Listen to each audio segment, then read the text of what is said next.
Hey, what's up guys? It's the Crypto Ginger here. Just wanted to bring you a quick update on some things happening in the cryptocurrency world. Now before we get started, go ahead and hit that like and subscribe button and hit that little notification bell if you want to be alerted to future videos. Alright guys, so as you can see here, it is January 24th, 2018. And we are currently sitting on a market cap of just over $571 billion. And if you've paid attention to the charts, guys, you can see the majority of all of our coins here are actually in the green, which is excellent news because now we're starting to see a little bit of movement in the upwards direction there. Basically, having that huge drop off with all of our coins, especially Bitcoin tanking. My speculation really has to do a lot with the Bitcoin futures contracts that took place, and if you see my last video, you'll get a really good idea of what I meant by that. So take a look at that. You'll get a general idea again why I speculate that the whole price of Bitcoin and altcoins went up and then took a huge drop down. But of course, again, it's really nice to start seeing all of our coins back in the green.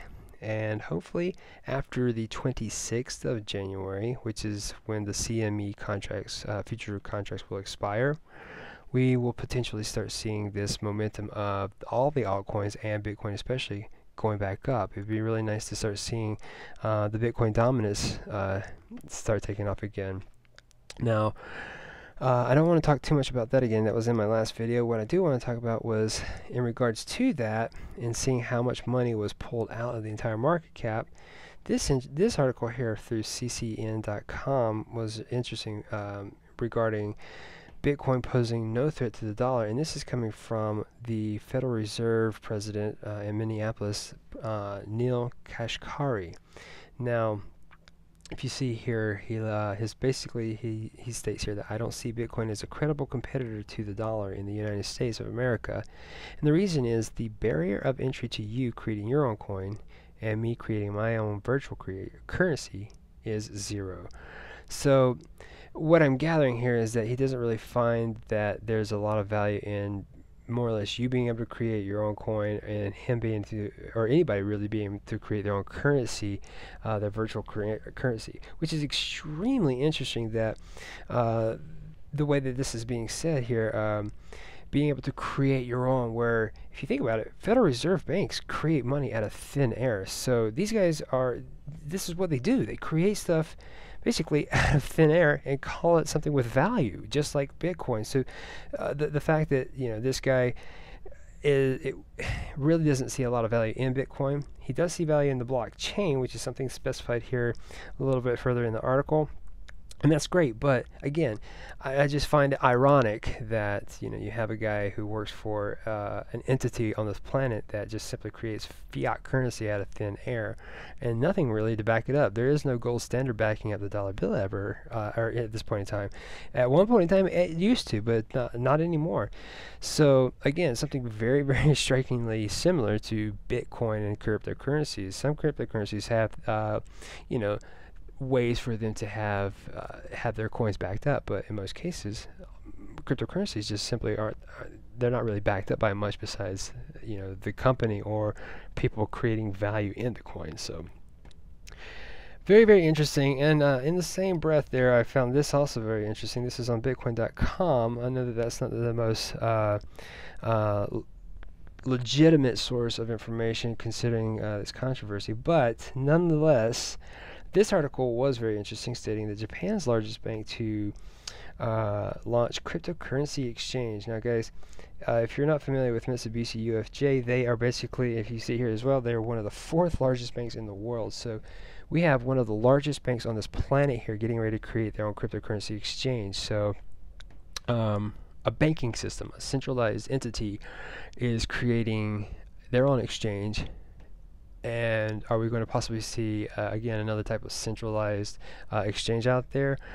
And we already have Ripple, for example, which is a coin for the banks, by the banks, and now we have a banking cryptocurrency exchange. So how much control is going to start taking place here in the near future with everyone's money when you have all these banks and big institutions trying to get themselves involved into the cryptocurrency industry here? So again, very interesting article. I'll leave this in the description. I didn't want to go too much into detail with this, but the fact that, again, one of the largest banks on this planet is creating their own cryptocurrency exchange should say a lot about which direction we're probably going to see cryptocurrencies move here and in 2018 and 2019. So again, keep your eyes on that. Now, I want to end on a slightly funnier note here.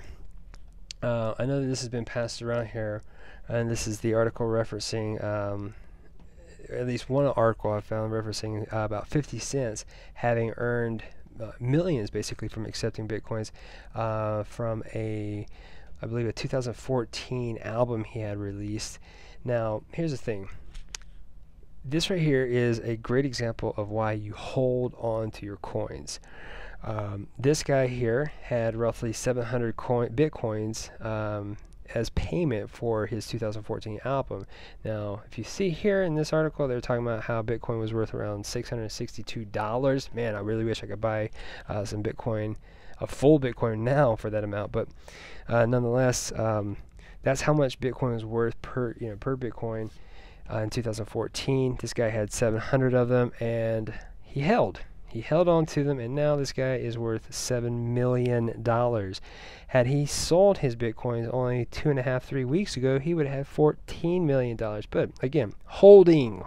I've mentioned that in a couple different videos about coins. If you hold your coins, especially during let's go back to this chart here, especially during these situations where your coins are going down, just simply hold, because you don't lose your money unless you sell your coins. So one important rule there. And of course, if you ever see these huge dips like this right here, consider it a discounted coin at that point in time, because in most cases you're going to start seeing that that momentum shift going back upwards again.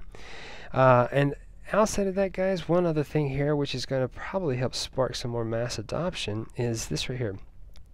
Through a Twitter feed, it looks like Mark Cuban, the Dallas Mavericks owner, had posted in response to a question that was asked him. It says, "Mark, when will I be able to purchase Mavs tickets with Bitcoin?" And he specified next season, which is going to be the 2018-2019 season, guys.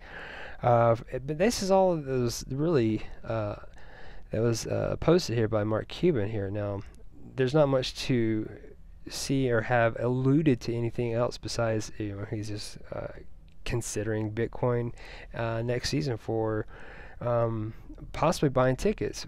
What isn't answered also is whether or not they're going to be able to use Bitcoin or maybe even other altcoins to buy these tickets, or even purchase things from like concession stands or alcohol, or shirts and other types of things like that. So it would be interesting to see where this leads to. Maybe other NBA teams will start accepting Bitcoin and other cryptocurrencies as payment for buying tickets. Hey, we might even see this expand out to other sports like the NFL and the and baseball as well, and expand out to other countries like soccer, where you have a huge global mass of people that are part of that that kind of sports, or rugby, for example. So again, I just found these things very interesting, because these are things that are going to really help drive mass adoption into the cryptocurrency market. And if we were to go back to this article right here, where it says, Bitcoin poses no threat to the dollar. Well, let me just say this. I'm going to end it on this. If more people are driving into the cryptocurrency world in the next couple of years, then they have to buy cryptocurrency with something. They have to buy it with either more cryptocurrency, which they had to purchase with some other type of currency, whether it was fiat currency or not. But in most cases, people are going to be paying with fiat currency to the cryptocurrency world. So fiat currency will eventually start losing its value. From my speculation of this, it won't be too far into the future where we start seeing that take place very, very heavily. And then you start seeing Federal Reserve's entities like this right here possibly jumping right into the Bitcoin world. Now that would shift the entire atmosphere of cryptocurrency when Federal Reserve banks get invested. So Anyways, guys, thanks for watching. I apologize for this being so long-winded, but I do appreciate you guys being part of this channel and watching my videos on this. And I'm trying to correlate, you know, a little timeline of information when I do these videos for you. So think of it as like a little bit of news that I'm trying to piece together to show you a picture of what could potentially happen in the future with Bitcoin. So outside of that, guys, go check out my other videos. And if you like what you see, hit that like and subscribe button again and hit that little notification bell. Outside of that, guys, thanks for watching, and I hope you have a wonderful night. Bye-bye.